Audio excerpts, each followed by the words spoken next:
Well, welcome to The Perspective. My name's Lorie Hartshorn. I'm delighted to be with you today. I'm telling you, I'm having a bit of a fan moment over here because our guest today has truly been a mentor and a teacher to me.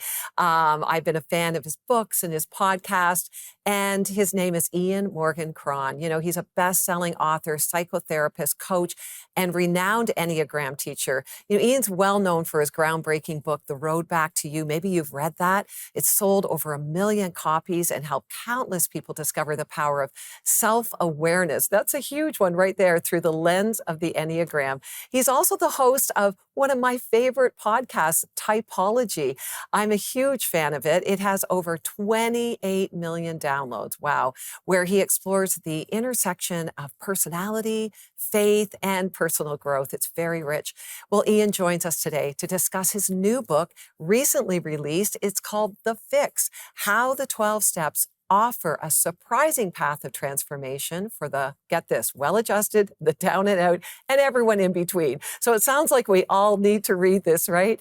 Well, Ian's story of overcoming addiction and rebuilding his own life, it's deeply inspiring. And I can't wait for you to hear his insights about how the 12 steps can help each of us on our own journeys. Well, let's dive in. Welcome, Ian, to The Perspective. I'm delighted to be with you today. I am really, really excited to be here. Thanks. Well, your work has had such an impact on my life, but on literally millions of people's lives, Ian. And one thing that I've learned over my life is often our own mess, well, it turns into our message and we're able to help so many others. So thank you for your vulnerability with your own journey. Well, thank you. That's very encouraging. Yeah. Well, you know, you've been open about a 30-year journey with recovery and alcoholism, and you write in The Fix that the 12 steps saved and rescued you and restored your life. Can you share more on how the 12 steps actually transformed you, Ian? Yeah. My recovery journey began in 1987 with recovering from alcoholism. And then years later, I suffered a relapse, which helped me dive even more deeper into how the 12 steps could, you know, um, enrich and bring healing to my life. And they are a design for living that has not only changed my life, but the lives of millions and millions of people. And the fix reveals how they could be a path of transformation, not just for alcoholics and drug addicts, but for everybody. You know, I love that. And it's quite the history, the story of the 12 steps that you and I are familiar with, but maybe others aren't. So can you just briefly walk us through them? Yes. Um, the 12 steps were written by a man named Bill Wilson. They derived from the 6 steps of an organization, a Christian organization called the Oxford Group. He then broadened them out to 12 steps. And what they are is a journey or a pathway to emotional healing, spiritual healing, physical healing for not just, again, addicts and alcoholics, but for all people. You know, and I think that's the thing. When you look at his story too, I mean, this miraculous, really, freedom Oh, that he experienced, right? But then there was a journey of healing. And you speak a lot to the journey of healing, even though we know God heals, and mm. often it can happen supernaturally. Well, what surprised you about the 12 steps as you went on this journey of healing, even for yourself? Well, when I was first exposed to the 12 steps, I thought, okay, this is a program that's all about how not to drink. And I thought it was going to be glum and dismal and hard. And what it turned out to be, and this is the stated objective of the 12 steps, the steps are designed to facilitate a spiritual awakening Mhm. of sufficient force that it expels our need or our desire for external solutions to internal problems. And that was a big surprise to me. It's like, oh, this is a program that is a channel for God to dispense his grace in our lives in a way that's truly revolutionary for us. Yeah, I think, you know, honestly, if all of us have heard of the 12 step, maybe in some way, the AA program, and we think it's just for the alcoholic, why is it for everyone? Like, you know, if we're not taking drugs or drinking alcohol or whatever, you know, why is it for everyone? Why do we all need this? This is a great question. So let's broaden the definition of addiction. Okay. Okay. Addiction is a compulsive attachment to any person, substance, or behavior that we use to escape discomfort, to fill a spiritual void, to numb trauma or pain in our lives. And this is important, even at the cost of our well being, right? Despite negative consequences, we just keep doing it, right? Now, that means that the 12 steps are for people who, by nature, all of us are addicts. It could be food addiction, porn, drugs, alcohol, people pleasing, perfectionism, controlling behaviors, codependence in relationships. So, really, we tend to think of, "Oh, it's for those people," right? But in reality, we are those people, right? Technology addictions, doom scrolling on Instagram, sports betting. The list is so long. Gerald May, the great Christian psychiatrist, once said, "To be human is to be addicted, and to Mm. be addicted is to stand in need of grace." This is why the 12 steps are important for everybody, because we all suffer from really dysfunctional ways of coping with the inevitable, inescapable difficulties and pain of life. Yeah. You know what? I can relate to that in so many ways. And I think if we're all honest, we have to say yes. One put it this way in my life at a time that I was, just recognize that my way of dealing with pain or shame was to try harder. I picked maybe the more socially acceptable ways. Like, I'm just going to overachieve and try to, work myself into the grave or what, right? And where some it's we escape. And sometimes we see those ways of escape, maybe the negative way, but actually both are unhealthy. Would you say that that is true, that it's just a way of all of us dealing with pain and shame in our life?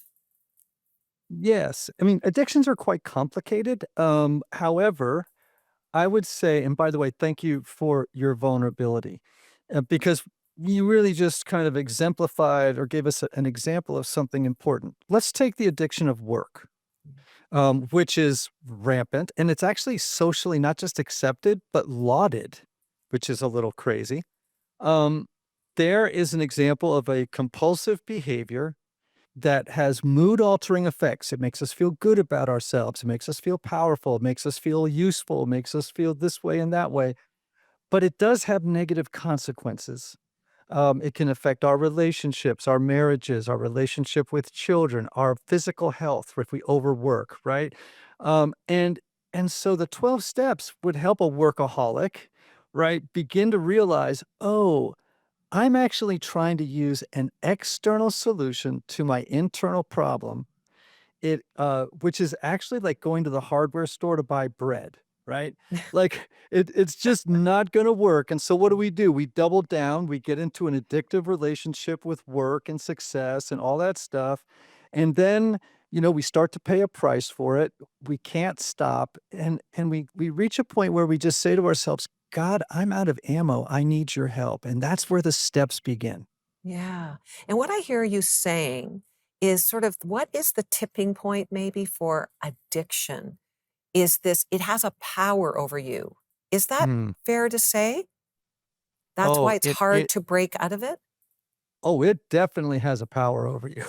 Like, what an addiction does is it robs us of our freedom and our control, our reasonable control over behaviors in our lives, right? Mhm. Which then generates shame, which then generates more pain, which then puts us back into I need more of that substance or that behavior or that person to relieve the pain I feel over what I'm doing right now. Like, Yeah. so we get caught in these cycles and something has to interrupt the circuit for us to get well.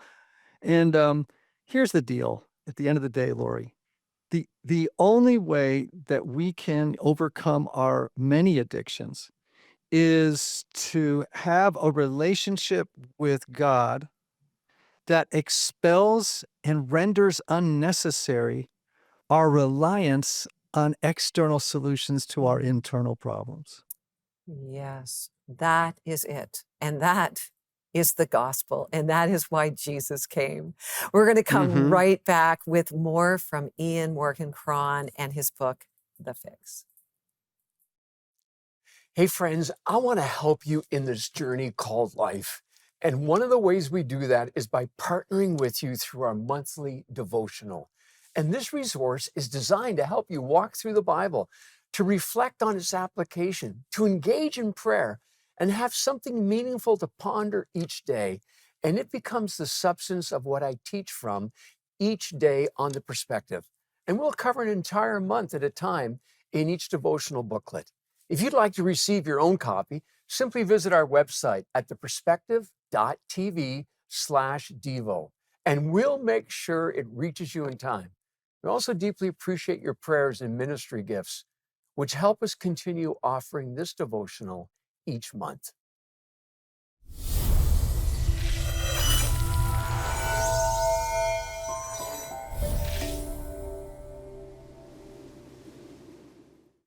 Well, we're delighted to have you on the program, Ian, and thank you for your book, The Fix, your continued work to help people find freedom and healing in their life. And as you said, really, we all need to be set free and we need a power source outside of ourselves. And this Hmm. is the truth of the gospel. You said to me the 12 steps are like the gospel. How so? Yeah. So um, sometimes Christians will be like, well, I just need to rely on God. I just need to rely on the Holy Spirit to bring healing into my life. And I'm like, yeah, that's true. But do you have a plan? Yeah. And what the 12 steps represent is a plan.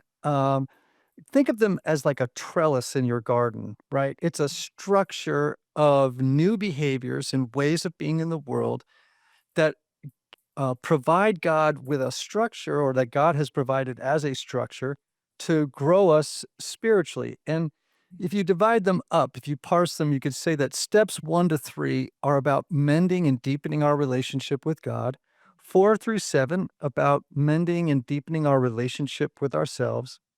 8 and 9 are about mending and deepening our relationships with others. And then 10 to 12 are just about how do I support growth and development in each of those domains of my life going forward. And that's the gospel. It's about reconciliation and about the healing of ruptured relationships. Yeah. And really, it's the call of the gospel in our life that Jesus came to set us free from the power of sin.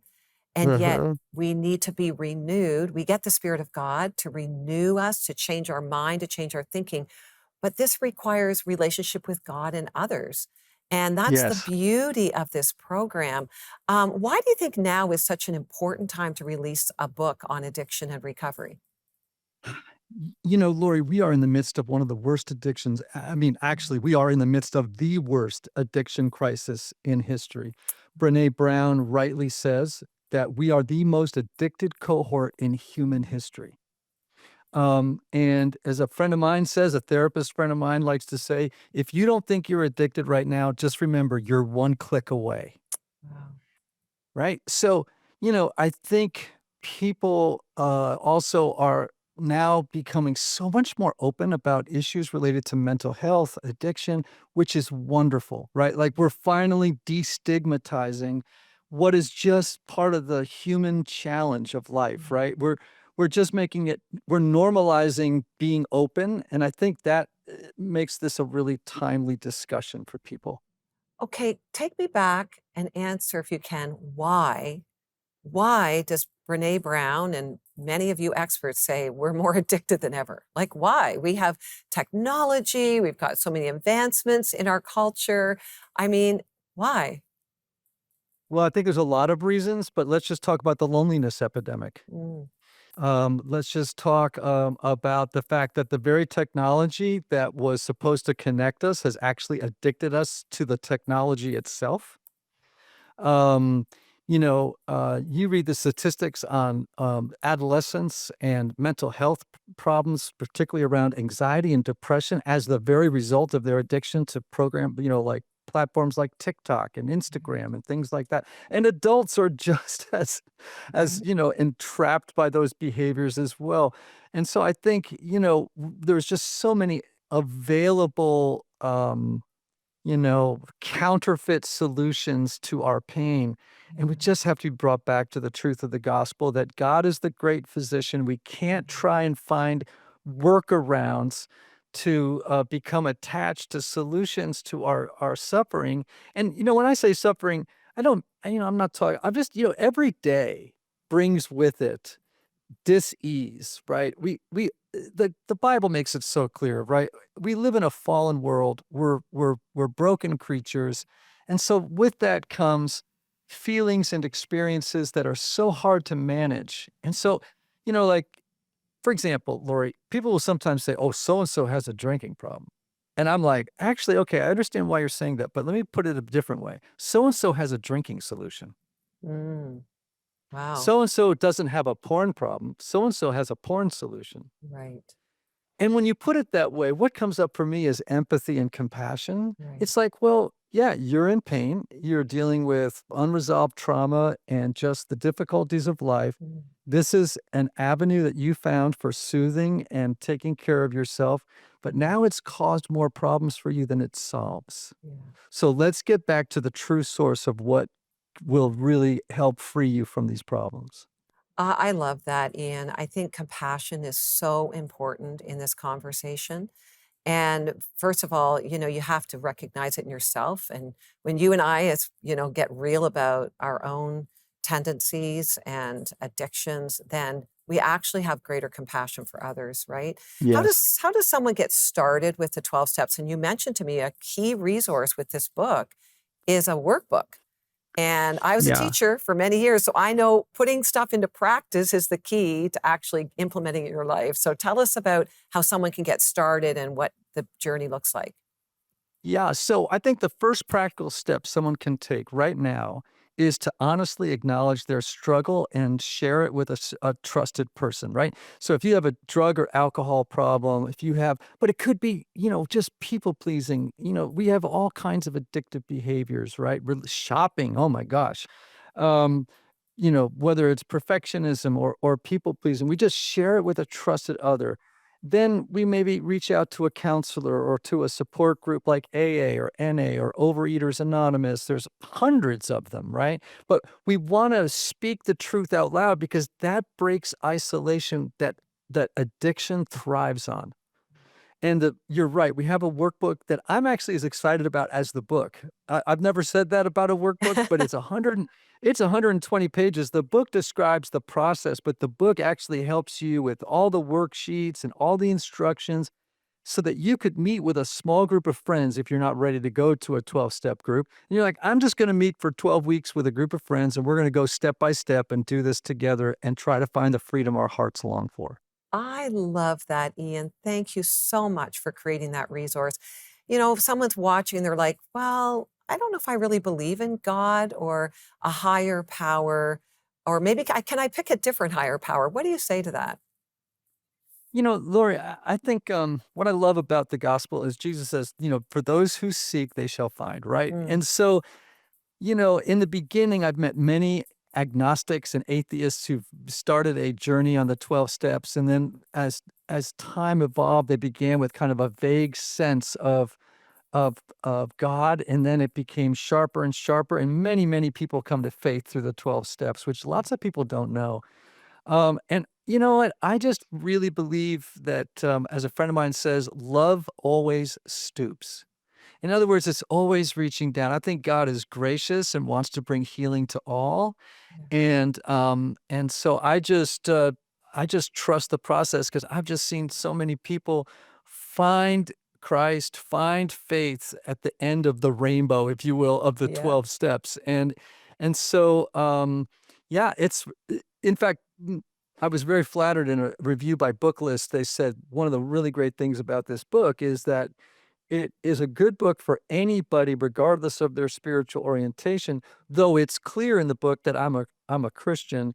And so I'm hoping it will have a very broad reach to a large audience. Yeah, I am so with you in this, Ian. I I know your work with even the Enneagram and just listening to your teaching over the years. You have such a graciousness about you. Thank you for that example of compassion. I think that's the attitude that we need to take with ourselves and others. And to your point, if you want freedom, you got to go with others on the journey, right? Don't Yes. isolate, don't stay in denial. It will keep you back from freedom. Thank you again, Ian, for being with us today. I know this is going to change so many lives. You got to get the fix, people. Just go online, get the book, The Fix. I love that you can meet with anyone in a small group, get the workbook. Let's do the work together and let's, experience the freedom that God means to give all of us. Thank you, Ian, for joining us today. Thank you, Lorie. Hi, my name's Ryan Walter. I played a little bit in the NHL. We do lots of leadership development right now. And have you ever heard of a guy by the name of Harry Houdini? Love this guy. He was an escape artist. He used to escape out of jails. One jail he couldn't get out, just one, caught him inside. Guess what they did? They didn't lock the door. He believed that the door was locked. You know, it's interesting. Belief is important, right? Jesus said, do not fear, just believe.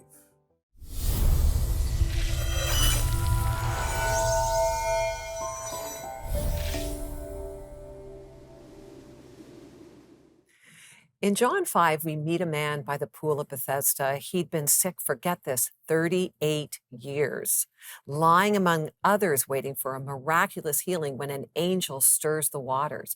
And then Jesus asks him a kind of odd question. He says, do you want to get well? At first glance, this seems kind of unnecessary. I mean, who wouldn't want to be healed, right? But Jesus cuts to the heart of the matter, challenging not just the man's physical condition, but his mindset. Instead of a simple yes, the man responds with a list of excuses. He says this, I have no one to help me. Someone always gets ahead of me when I'm trying to get into the water. Well, why did he just say, yes, Lord, I want to be healed? Well, because after 38 years, his identity had become wrapped up in his sickness.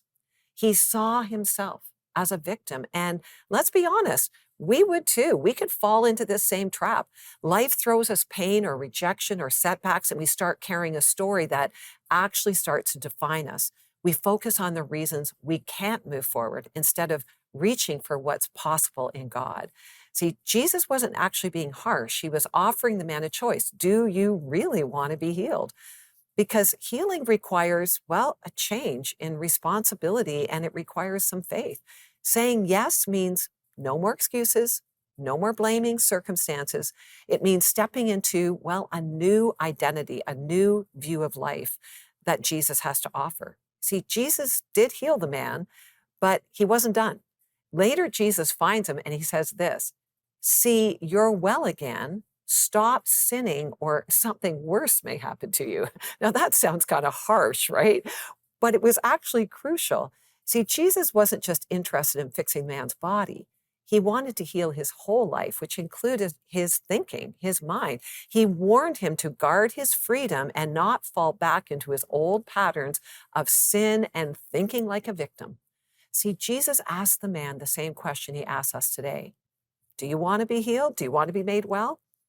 Do you really want to step into healing and wholeness? Or are you holding on to a victim mindset?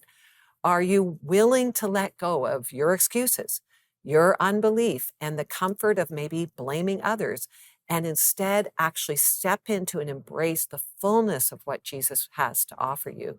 Well, here's the truth. When we live as victims, we limit what God can do. We close the door to hope, to faith, to even love. But when we trust Jesus and say, yes, I want to be healed, then we step into a life of victory, of responsibility, and of freedom. So what's your answer today? Will you let go of maybe your excuses? Maybe renounce your own victim mindset? Maybe the comfort that you're holding on to this thing that you're attached to or addicted to, as we heard earlier today, because it's helping comfort you in your pain?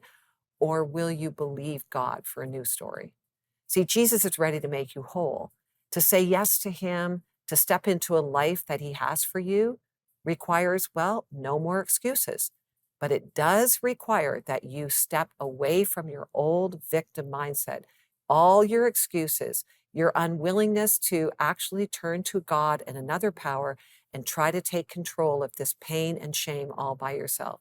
I don't know how you deal with stuff in your life, as we heard today from Ian, that it can be, all have a tendency to find things that comfort us, that help us deal with the shame or pain in our life. I invite you today to turn to Jesus, the one who can heal you. He'll take you on a journey of freedom, but you got to stop thinking like a victim. No more excuses. Let's step out. Let's trust Jesus for our healing today and believe that he is the one who will heal. Will you donate 2 hours of your time? Crossroads Prayer Center is seeking people with a heart willing to join in the amazing work God is doing through prayer. Providing over 1,300 prayer interactions daily, Crossroads Prayer Partners speak biblical truth and words of life over people's need. Join in God's transforming work through prayer and enrich your faith. Learn more at crossroads.ca/prayervolunteer.